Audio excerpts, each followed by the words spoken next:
Hi guys, कैसे हो सब लोग। आई होप कि अच्छे हो सभी, हेल्थी हो। तो आज हम बात करेंगे मूंग की फसल के बारे में, यानी कि ग्रीन ग्राम के बारे में। इससे पहले भी लगभग क्रॉप अपनी हो चुकी है, जो कि अनाज वाली फसलें हैं, यानी सीरियल्स क्रॉप जो है वो अपनी कवर कर ली है।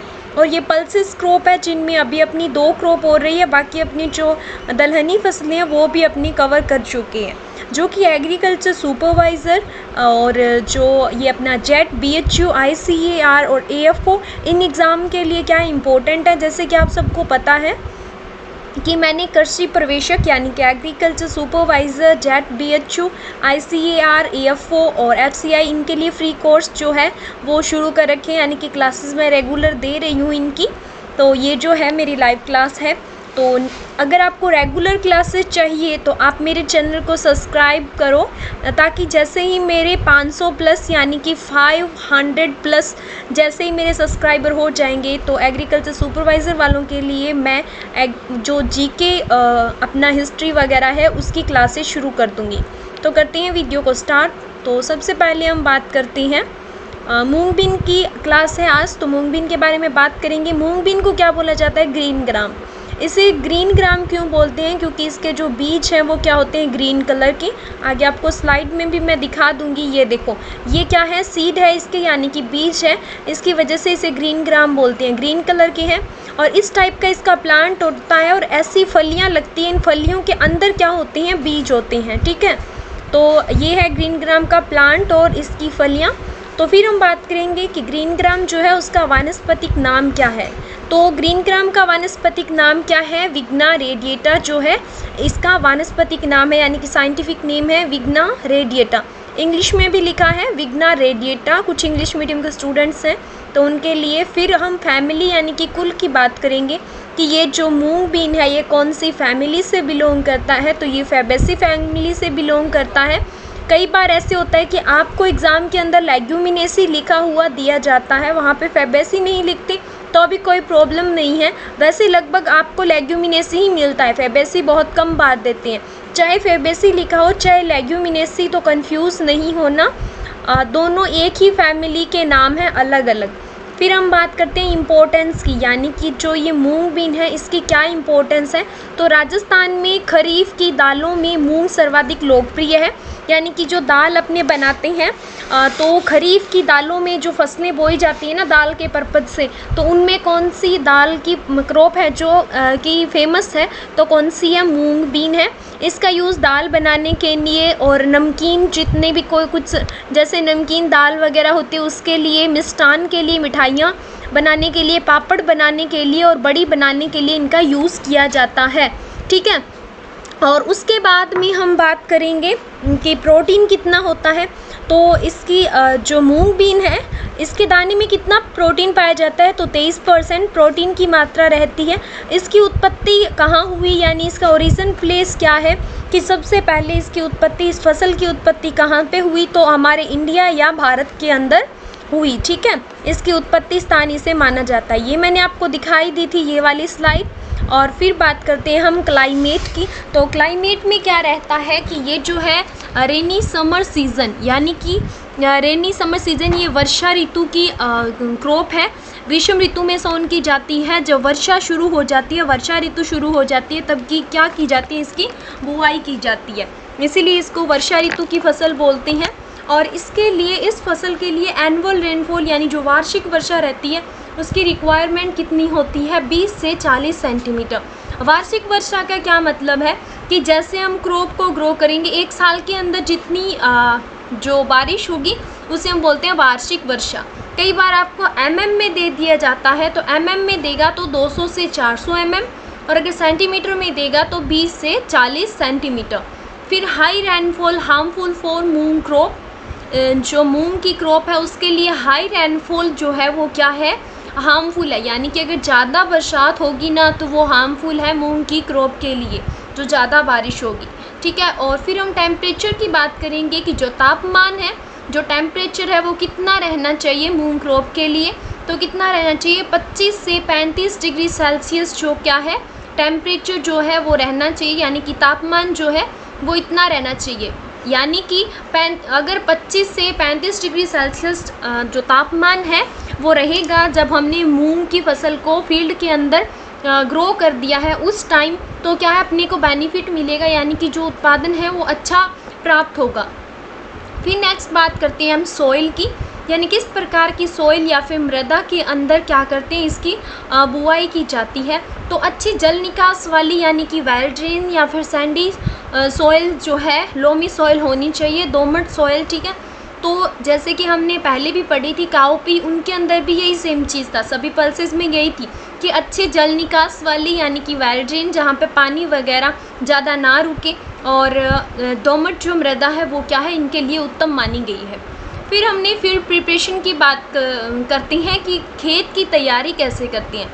I mean, कोई भी क्रॉप है उसे हम ग्रो करेंगे तो उससे पहले हम क्या करेंगे, खेत को तैयार करेंगे ना, उसमें जो भू पृष्ठकरण क्रियाएं की जाती है, टिलेज की जाती है, तो उसमें क्या करेंगे कि जैसे ही गेहूं की कटाई हो गई यानी कि वीट क्रॉप की कटाई होगी उसके जस्ट बाद क्या करेंगे, सिंचाई करेंगे और फिर 1 से 2 जुताई करके खेत को तैयार किया जाता है और पाटा लगा के और मिट्टी को भुरभुरी और समतल बनाया जाता है और फिर क्या करते हैं, मूंग की बुआई कर देते हैं। इस प्रकार से हम खेत को तैयार करते हैं मूंग की बुआई के लिए। और फिर हम बात करें अगर उन्नत किस्मों की कि इसकी इम्प्रूव्ड वैरायटीज़ कौन कौन सी है, यानी कि उन्नत किस्में कौन कौन सी हैं, तो उन्नत किस्में कौन सी है, K851 और RMG 268, ML 131, MUM2 और RMG 344, गंगा 1 और RMG 62 और ML 267 और पूसा वैशाखी। ये पूछी जाती है एग्ज़ाम में। पूसा वैशाखी जो है वो किसकी किस्म है, तो किसकी किस्म है, मूंग की किस्म है। ओके, फिर नेक्स्ट है कि बीज दर की बात करते हैं। सीड रेट कितनी रखते हैं, ये देखो ये वाला सीड किसका है, मूंग का या फिर ग्रीन ग्राम का, ठीक है। तो सीड रेट का क्या मतलब है, अब मान लो हमारे पास 1 हेक्टेयर ज़मीन है, ठीक है। 1 हेक्टेयर ज़मीन में हमें क्या करना है, मूंग को ग्रो करना है। अब हमें यही नहीं पता कि 1 हेक्टेयर में ग्रो करने के लिए हमें कितना बीज चाहिए होगा, यानी कि मूंग का कितना बीज हमारे पास होना चाहिए कि हम 1 हेक्टेयर के अंदर मूंग की फसल को सक्सेसफुली ग्रो कर सकें। तो इसके लिए हम क्या करेंगे, बीज दर के लिए हम करेंगे कि जितना सीड हमें चाहिए होगा ना 1 हेक्टेयर में ग्रो करने के लिए किसी भी फसल का, उसे बोलते हैं सीड रेट। ओके, तो सीड रेट क्या रहेगी मूंग की, यानी कि 1 हेक्टेयर में हमें ग्रो करना है तो 15 से 20 kg सीड रेट रखते हैं प्रति हेक्टेयर। ओके, और फिर मिक्स क्रॉपिंग की हम बात करेंगे, यानी कि मिक्स क्रॉपिंग का मतलब ये है कि मान लो हम अपने खेत के अंदर ओनली मूंग को ग्रो नहीं कर रहे, बल्कि खेत के अंदर जो हमने मूंग ग्रो किया है ना उसके बीच बीच में है ना हम कोई और क्रॉप को भी ग्रो कर रहे हैं, स्पेसिंग को क्या करने के लिए, यूज़ करने के लिए, ताकि अपने को डबल बेनिफिट हो ना, इसलिए। तो उस कंडीशन में हम क्या करेंगे, सीड रेट को हाफ कर देंगे, यानी कि 8 से 10 kg पर हेक्टेयर रखेंगे, बिकॉज दूसरी जो क्रॉप अपनी ग्रो करेंगे उसका भी तो सीड रेट होगा ना, उसे भी ग्रो करेंगे तो इसकी स्पेसिंग थोड़ी ज़्यादा कर दी जाएगी मूंग बीन की, बिकॉज बीच बीच में उसे भी तो ग्रो करना है। तो उस कंडीशन में इसका जो सीड रेट है वो हम कम कर देते हैं, बीज दर को कम कर देते हैं। फिर बीजोपचार की बात करते हैं, यानी कि बीज को उपचारित कैसे किया जाता है।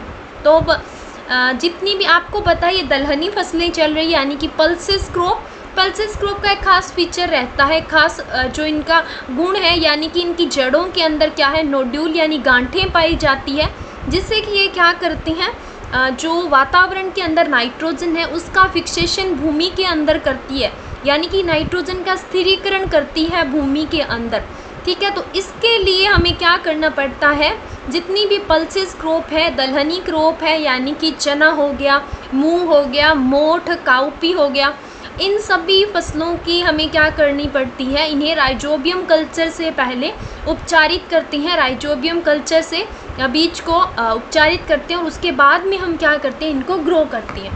तो बुआई से पहले हम क्या करेंगे, 3 ग्राम थीराम पर kg सीड, यानी कि 1 किलोग्राम जो बीज है मूंग का उसको हम ट्रीट करने के लिए 3 ग्राम थायरम का यूज़ करेंगे। और अगर हम कार्बेंडाजीन का यूज़ कर रहे हैं तो कार्बेंडाजीन कितना यूज़ करेंगे, 2 ग्राम। 1 kg सीड के लिए 2 ग्राम कार्बेंडाजीन हम यूज़ करेंगे, यानी कि हम इन दोनों केमिकल्स में से कोई भी एक केमिकल का यूज़ कर सकती हैं। अब बात यह है कि बीज उपचार क्यों किया जाता है, क्यों ज़रूरी है। तो इससे क्या होता है ना कि कई बार जो बीज है हमारे मूंग के, उसके अंदर क्या होता है कि मान लो कोई पैथोजन वगैरह कोई डिजीज़ लगी हुई है, या फिर जो सीड है वो डिस्ट्रॉय है, पूरी तरह से सही नहीं है, तो उससे क्या होता है, पेस्ट वगैरह से रिलेटेड अगर कोई डिज़ीज़ होती है ना, तो ये नहीं रहता कि हम फील्ड के अंदर ग्रो करेंगे तो वो डिज़ीज़ कहीं फैलेगी, वो रोग जो है वो फैलता नहीं है। यानी कि ऐसे जो बीज हैं ऐसी कोई प्रॉब्लम नहीं रहती। और अगर मान लो कि हमारी जो सोइल है उसमें ऑलरेडी कोई पैथोजन या फिर पेस्ट हैं पहले से, और हम वहाँ पे मूंग को ग्रो कर दें और वहाँ से जो डिजीज़ है वो मूंग की क्रॉप को लग गई, तो क्या होगा कि इनको जब हम ट्रीट करके सोन करेंगे ना, यानी कि पहले से बीज को उपचारित कर दिया, फिर हम इनकी बुआई करेंगे, इनको सोन करेंगे, तो ये जो हमारा जो ये खतरा है ये कम रहेगा। ऐसी कंडीशन जो है ये कम आएगी, देखने को मिलेगी। फिर हम बात करते हैं, इन दोनों में से एक केमिकल को हमने यूज़ कर लिया, 1 kg सीड को ट्रीट कर लिया, उसके बाद में हम क्या करेंगे कि राइजोबियम कल्चर से उपचारित करेंगे। अब राइजोबियम कल्चर में क्या होता है कि हम 1 लीटर पानी लेते हैं और 250 ग्राम क्या करते हैं, गुड़ लेते हैं, और इन दोनों को अच्छी तरह से गर्म कर लेते हैं। इनका घोल बन जाएगा जब, तो उसे ठंडा होने देते हैं, और जैसे ही वो ठंडा हो जाएगा तो उसमें क्या करेंगे, 600 ग्राम कल्चर मिलाएंगे, यानी कि राइजोबियम इसका कल्चर आता है एक, ठीक है, 200 ग्राम के पैकेट होते हैं, तो यानी 3 पैकेट जो है वो क्या करेंगे, हम मिक्स करेंगे इसके अंदर, 3 पैकेट हम इसके अंदर मिक्स करेंगे, और फिर क्या करेंगे, इसे सीड पे लगा देंगे, यानी कि सीड पे अच्छी तरह से, देखो इस टाइप से हम क्या करेंगे, इसे पूरी तरह से लगा देंगे।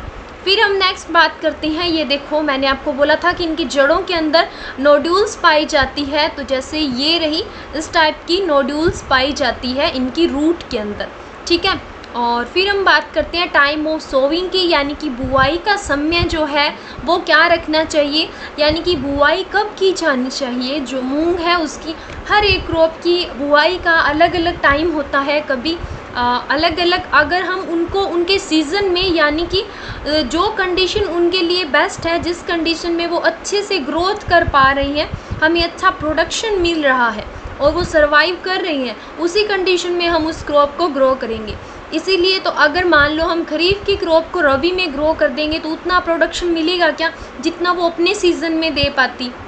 तो फिर हम बात करते हैं जो इसकी, यानी कि सोइंग कब करेंगे, 15 जुलाई से 30 जुलाई इसका सोविंग टाइम है, यानी इसकी बुआई की जाती है। और अगर हम जायद सीज़न के अंदर मूंग की बुआई कर रही हैं तो फरवरी से मार्च मंथ में बुआई करेंगे, जायद सीज़न में फरवरी से मार्च मंथ में, बिकॉज ये टाइम टेकिंग नहीं है, यानी ये ज़्यादा टाइम नहीं लेती फसल, थोड़े टाइम में ही पक के मैच्योर हो जाती है, तैयार हो जाती है।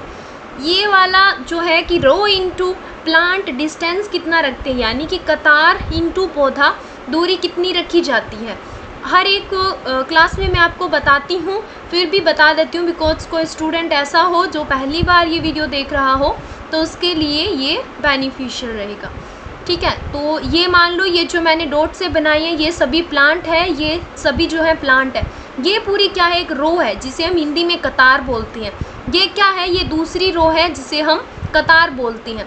इन दोनों कतार के बीच में जब हम खेत के अंदर कोई भी फसल को ग्रो करते हैं तो 2 कतार के बीच में दूरी रखी जाती है ना, यानी कि डिस्टेंस पे सोन किया जाता है। तीसरी कतार यहाँ पे, इनके बीच में स्पेसिंग तो होती है ना।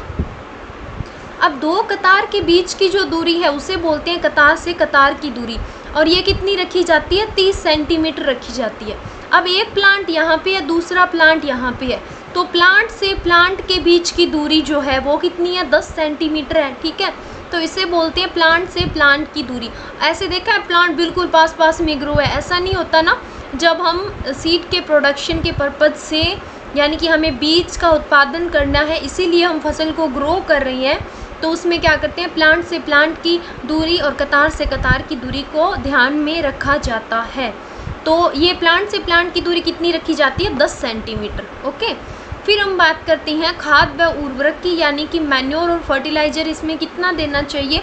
तो फर्टिलाइज़र कितना देना चाहिए, फर्टिलाइज़र में है कि नाइट्रोजन कितना देना चाहिए, तो 15 से 20 kg। अब आप बोलोगे बाकी फसलों में तो बहुत ज़्यादा देते हैं, हाँ सीरियल्स में बहुत ज़्यादा दिया जाता है, अदर क्रॉप्स में ज़्यादा दिया जाता है पल्सेस की बजाय, बिकॉज पल्सेस जो है दलहनी फसलें जो है उनमें तो खुद में नाइट्रोजन फिक्सेशन करने का गुण पाया जाता है ना, तो इसीलिए इनको नाइट्रोजन की जो आवश्यकता है वो कम होती है, नाइट्रोजन की नीड कम होती है। 15 से 20 kg ही नाइट्रोजन हम पर हेक्टेयर अप्लाई करेंगे। फिर हम फॉस्फोरस की बात करते हैं, तो फॉस्फोरस कितना अप्लाई करेंगे, 30 से 40 kg 1 हेक्टेयर में डालेंगे। फिर जिप्सम की बात करते हैं तो 250 kg जिप्सम डाला जाता है।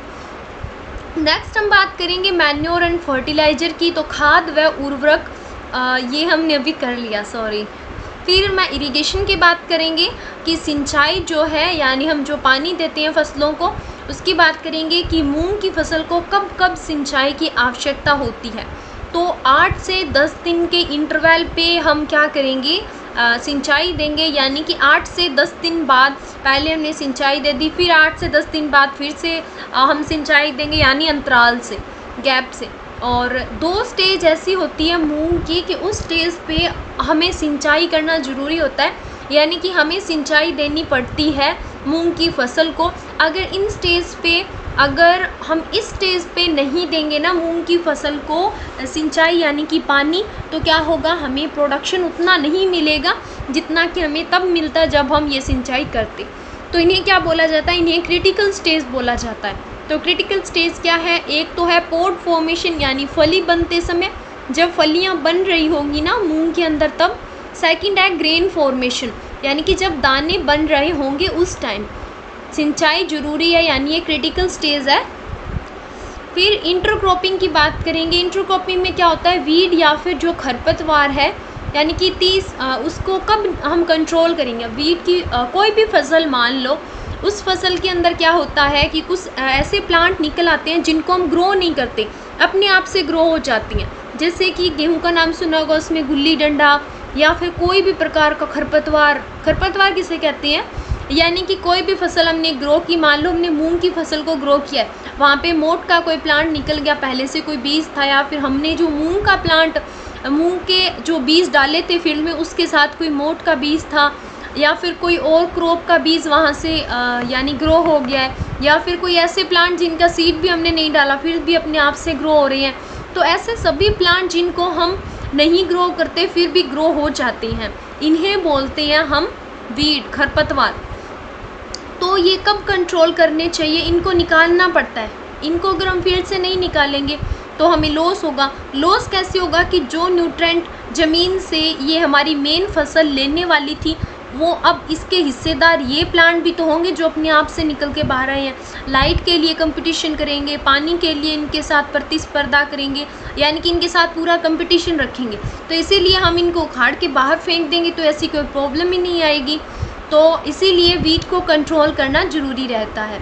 फिर हम बात करेंगे कि ये कब किया जाता है जो वीट कंट्रोल है, तो 30 डेज़ बाद निराई गुड़ाई करते हैं, यानी कि हमने मूंग की फसल को क्या है फील्ड के अंदर ग्रो कर दिया, उसके 30 दिन बाद क्या करेंगे, निराई गुड़ाई, यानी हाथ से उखाड़ के क्या करेंगे, हम इसे फील्ड से बाहर फेंक देंगे। ये देखो डायग्राम में हैंड होइंग जो है वो यूज़ में ली जाती है, यानी कि हाथ से उखाड़ के वीट को अलग कर दिया जाता है। अगर मान लो वीट बहुत ज़्यादा है तो ये वाला मेथड काम में लेती हैं, स्प्रे का मेथड, यहाँ पे केमिकल्स का यूज़ किया जाता है, स्प्रे की जाती है। ओके, तो केमिकल अगर हम केमिकल का यूज़ करेंगे जो मैंने अभी आपको दिखाई थी नीचे स्प्रे, उस टाइप से यूज़ करेंगे तो हम फ्लूक्लोरेलिन स्प्रे का यूज़ करेंगे। 1 kg 1000 लीटर वाटर के अंदर मिक्स करके 1 हेक्टेयर में अप्लाई कर देंगे इसे। फिर बात करते हैं हार्वेस्टिंग और थ्रेसिंग की, यानी इसकी कटाई और मडाई कब करनी चाहिए। तो फलियां जब पीली या फिर काली पड़ने लगे वह सूख जाए तब इसकी कटाई कर देनी चाहिए, क्योंकि अगर ज़्यादा टाइम लेंगे हम, यानी कि फलियां जो है वो लगभग 100% तक हम वेट करेंगे कि सभी फलियां A to Z जितनी फील्ड में है सभी की सभी ऐसे कलर की ब्राउन ब्लैक दिखाई दे, पूरी मैच्योर हो जाए, तब हम क्या करेंगे कि फसल को कट करेंगे, यानी फसल को फील्ड से निकालेंगे। तो अगर हम ऐसा करेंगे तो हमें उत्पादन के अंदर क्या है, घाटा होगा, हमें लॉस देखने को मिलेगा। ऐसा किस वजह से होता है? बिकॉज जो फलियां हैं उनसे क्या होंगे, जो सीड होंगे वो अपने आप से बाहर आने लगेंगे। ये देखो लॉन्ग टाइम होने पे ऐसा होने लगता है, ये फलियां हैं यहाँ से क्या होती है, इससे सीड बाहर आने लगते हैं, अपने आप से ये अलग होने लगती है। अगर हम ज़्यादा टाइम वेट करेंगे तो हमारी ईल्ड जो है, दाने जो है वो खुद ब खुद क्या होंगे, फली से बाहर आने लगेंगे। ठीक है, फिर हम बात करें उत्पादन की, यानी कि हमें 1 हेक्टेयर से कितना प्रोडक्शन मिल सकता है।